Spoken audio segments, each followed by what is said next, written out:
I've been getting a lot of questions about Cabwaylingo. How is it? How difficult is it? How many miles? What can we expect? In my opinion, it's easy. I think it's pretty much all green and blue, and the blue's not even that difficult.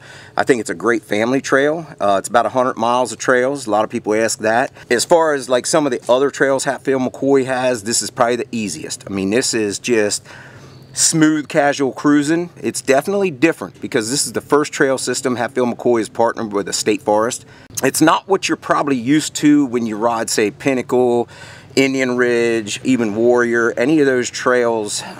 This is not the same. This is a little bit different, a lot easier. That's just my personal opinion. You know, you might come here and say, wow, that was tough, but every rider has their ability level and what they think is hard or easy. But to me, and a lot of our folks that are here with us this weekend, it's not that difficult of a trail system.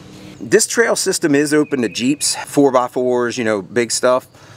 I don't think it would be easy to pass somebody on some of these trails.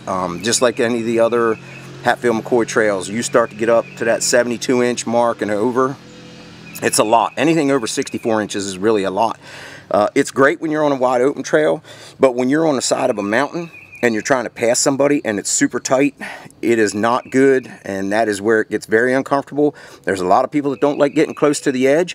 Some of those drop-offs are 100 feet, you know, maybe even more, and nobody wants to go over the side. There's a little bit of mud, not a lot, mainly where the water breaks are. Hatfield-McCoy, they do a really good job of minimizing the mud because, you know, they don't want to get in trouble, EPA. You know, there's a lot of things that go into it that some folks may not understand. It's like, man, I want a big old mud hole and I want to do this and that and run through creeks, and you know, there's rules in place for a reason. Hatfield-McCoy does a great job following them. They're the leader when it comes to this. They do a lot of work in economic studies and development and research and working with the state to make sure that they are in compliance with the rules and regulations so they don't get fines or get shut down. And you know, really, that's what we all want. We want to keep the riding areas open. When we built Cabwaylingo, because we're putting it on public lands, we really built the system to be mostly green and blue trails. So when you're at Cabwaylingo, you're going to find that's some of the easiest trails on the Hatfield-McCoy Trail System.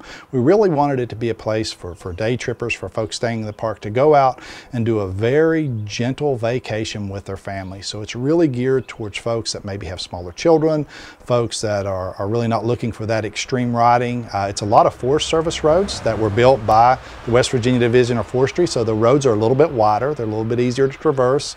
So we're hoping this system really attracts families, and we think with nearly 100 miles of family-friendly trails, it's going to be a great destination for people visiting Cabwaylingo State Park.